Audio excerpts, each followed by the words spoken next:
कल हमने प्रथम अध्ययन को देखा था, भगवान महावीर स्वामी की वाणी, जो अंतिम वाणी है, उत्तराध्ययन सूत्र, जिसके प्रति हम सभी का अत्यंत प्रेम है, भक्ति है, श्रद्धा है। और जब भी उत्तराध्ययन सूत्र का नाम आता है सभी का मन आनंद से भर जाता है। और वही स्वाध्याय इन दिनों हम करने जा रहे हैं। कहते हैं कड़वी बादाम चाहे जब खाओ खारी लगेगी। बादाम को कड़वी कहते हैं हिंदी में। कड़वी बादाम चाहे जब खाओ खारी लगेगी, भीगी कंबल चाहे जब उठाओ भारी लगेगी। चंद्रमा की कलाएं कभी भी देखो न्यारी लगेगी, कभी भी देखो न्यारी लगेगी, परंतु भगवान की वाणी कभी भी सुनो वो प्यारी ही लगेगी, वो प्यारी ही लगेगी। उत्तराध्ययन सूत्र हर साल सुनते हैं, पर हर साल सुनने की वापस क्या होती है, मन में इच्छा होती है, भावना होती है कि उत्तराध्ययन सूत्र को सुने। और जब भी सुनते हैं तो नए नए अर्थ उसमें से हमें प्राप्त होते हैं, नया कुछ न कुछ हमें मिलते रहता है। ऐसे उत्तराध्ययन सूत्र की जो स्वाध्याय है, जो अर्थ है, जो भगवान ने हस्तिपाल राजा की रज्जुक सभा में अपने अंतिम उपदेश में, अंतिम समोशरण में जिस बात को कहा वो हमारा उत्तराध्ययन सूत्र कहलाया। और वो उत्तराध्ययन सूत्र जब भगवान कह रहे थे वो समोशरण लगा हुआ था और उसकी अनुपम अद्भुत छटा चारों ओर बिखर रही थी। कहते हैं जब समोशरण लगता है तो उसकी रचना कौन करते हैं, देवी देवता करते हैं।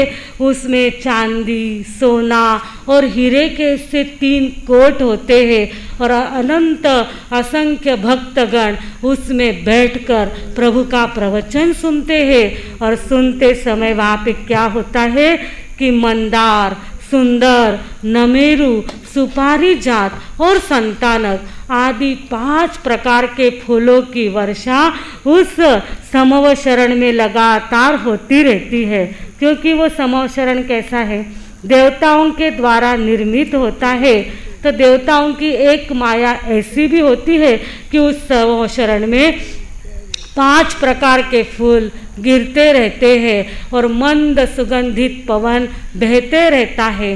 वातावरण एकदम सुरभित रहता है, सुरम्य रहता है। और उस शांति भरे वातावरण में भगवान के मुख से शब्द रूपी फूल खिलते हैं, झरते हैं और वो भक्तगणों के हृदय को क्या करते हैं, अपने भावना से भर देते हैं। और ऐसा ही उपदेश प्रभु महावीर अपने समोशरण में दे रहे थे। और पहला संदेश उन्होंने दिया कि जीवन की शुरुआत किससे होनी चाहिए, विनय से होनी चाहिए। और दूसरा संदेश उनके मुखारविंद से निकला कि दूसरे अध्ययन का नाम क्या है, परिशह जय। परिशह के ऊपर विजय प्राप्त करो। परिशह प्रविभक्ति, यानी परिशह कैसे होते हैं, कितने प्रकार के होते हैं, कैसे होते हैं, इसका संदेश देते हुए प्रभु महावीर ने दूसरे अध्याय में हमें प्रेरणा दी है कि परिशह यानी क्या, कष्ट को सहन करना। परिशह यानी क्या, कष्ट को सहन करना। परि यानी चारों ओर, अपन कहते हैं ना परिसर, परिसर यानी आजू बाजू का वातावरण।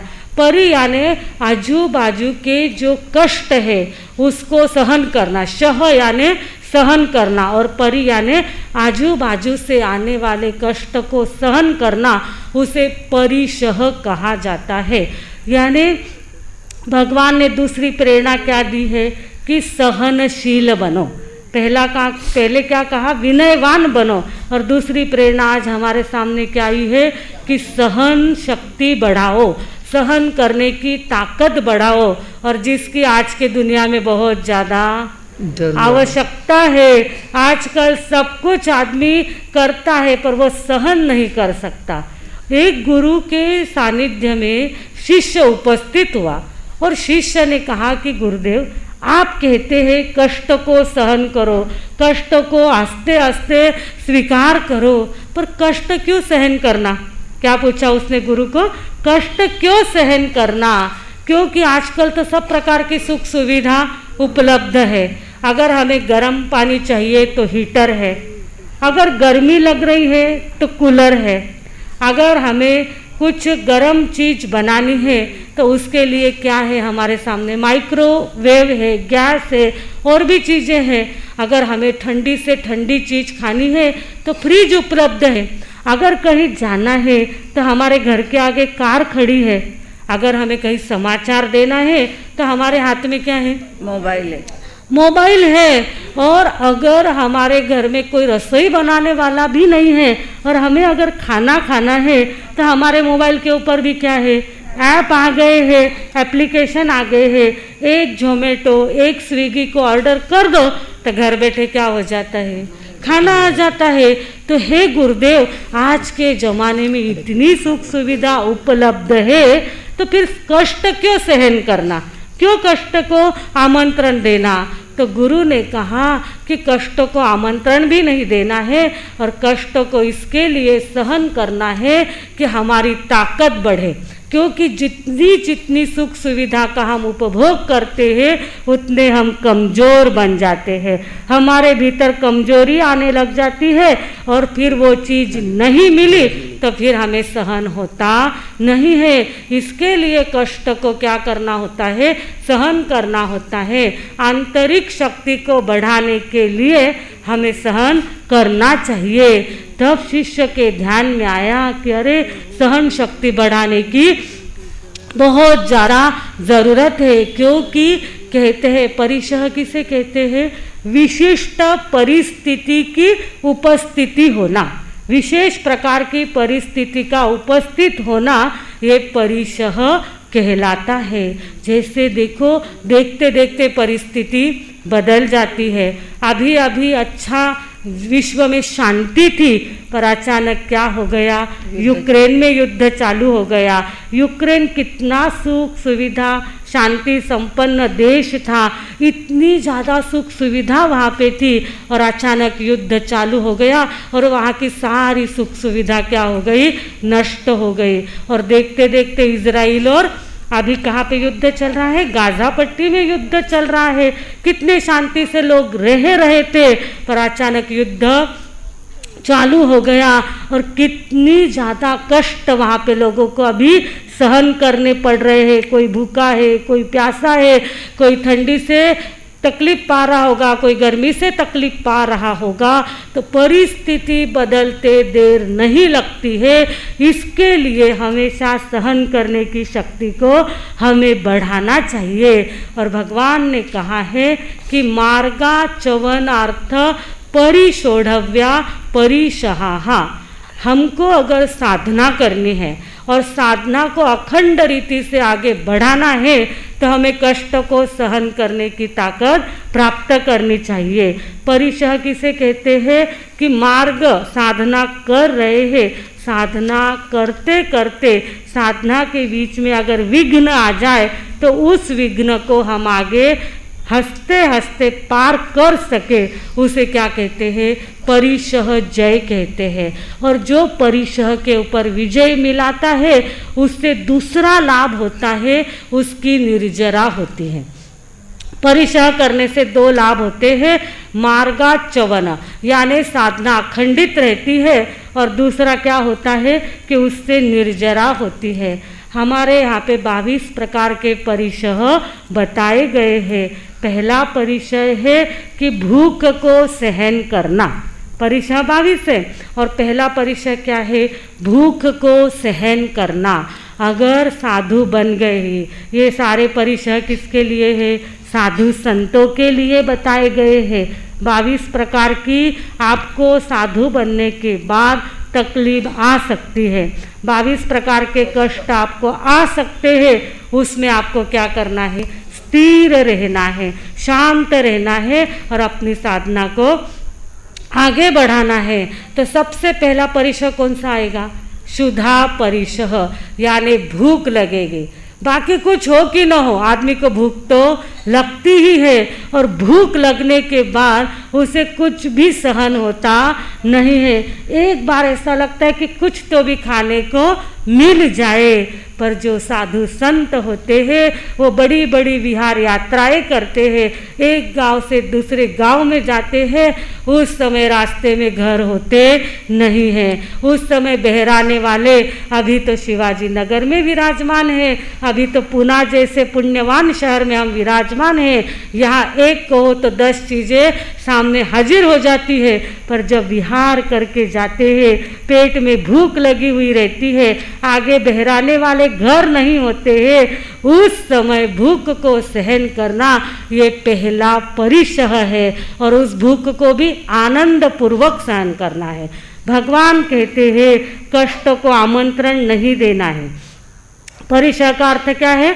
कष्ट को आमंत्रण नहीं देना है, परंतु अगर कष्ट आ गया तो उसे आनंद पूर्वक स्वीकार करना, यह परिशह का अर्थ होता है। तो कभी घी घना, साधु संतों को क्या होता है?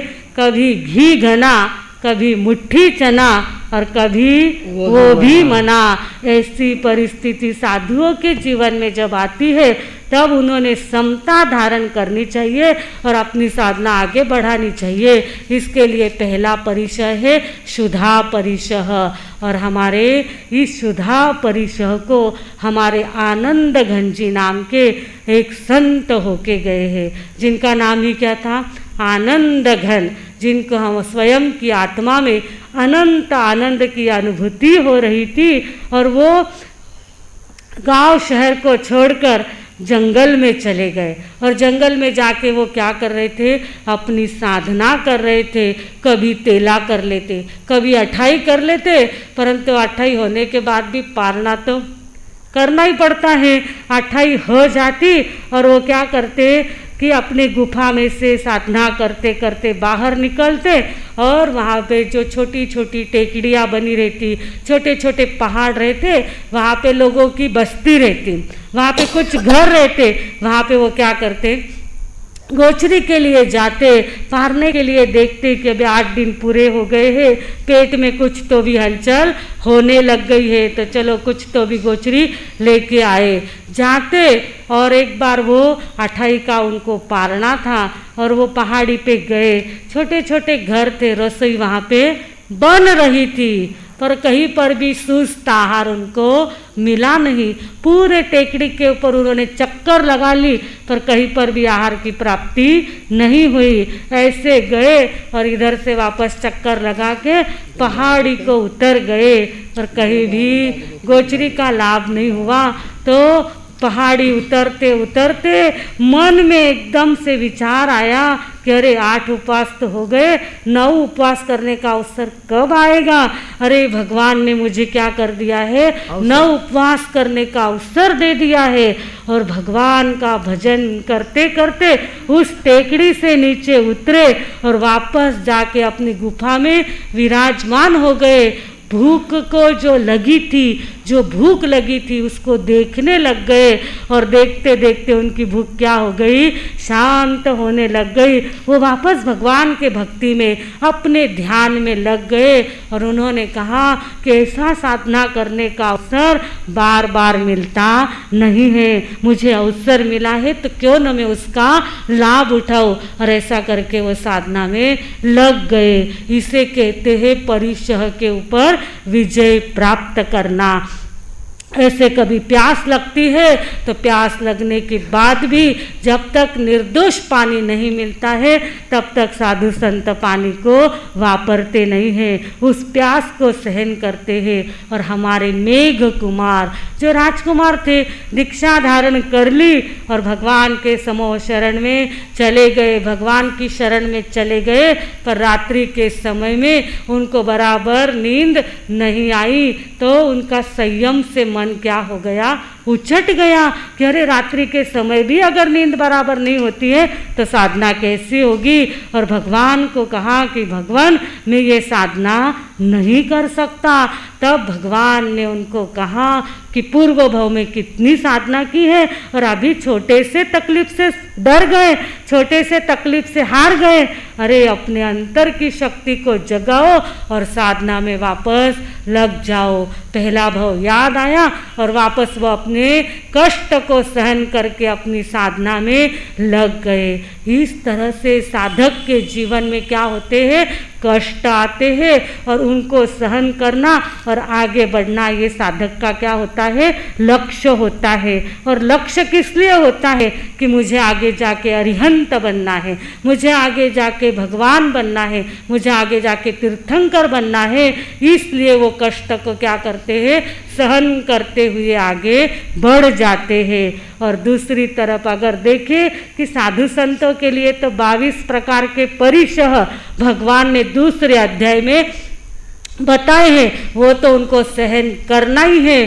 पर ये उपदेश हमारे श्रावकों के लिए भी बहुत लागू पड़ता है, क्योंकि जो श्रावक वर्ग होता है उनके जीवन में भी आए दिन क्या होते हैं, कुछ न कुछ प्रसंग घटते रहते हैं। कभी बीमारी आ जाती है, कभी घाटा लग जाता है, कभी जो बहू है वो मन जैसी घर में नहीं आती है, कभी कभी बड़े सौदे कर लेते हैं और एकदम से फटका बैठ जाता है। उस समय लोग आत्महत्या का विचार कर लेते हैं, कभी उनको हार्ट अटैक आ जाते हैं, कभी उनको ब्रेन स्ट्रोक आ जाते हैं।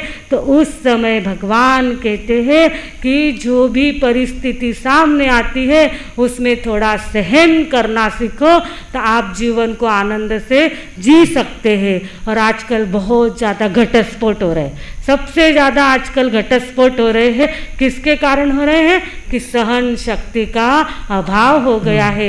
एक शब्द भी आगे वाले का व्यक्ति सहन कर सकता नहीं है।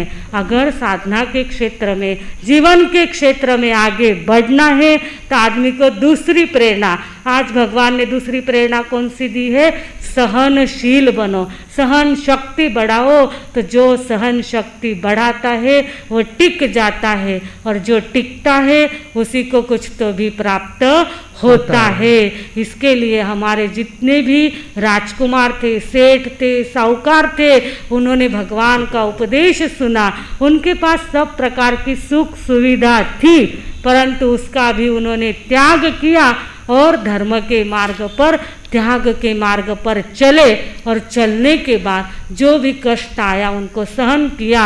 और इसके लिए कहा है, मोक्ष के प्रेमी हमने कर्मों से लड़ते देखे, मखमल पर सोने वाले भूमि पर पड़ते देखे।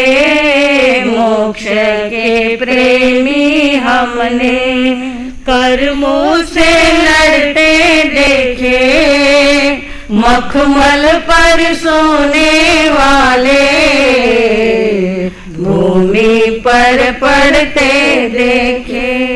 आज दो ही बातें ध्यान में रखना है। दूसरे अध्ययन का नाम क्या है, परिशह प्रविभक्ति।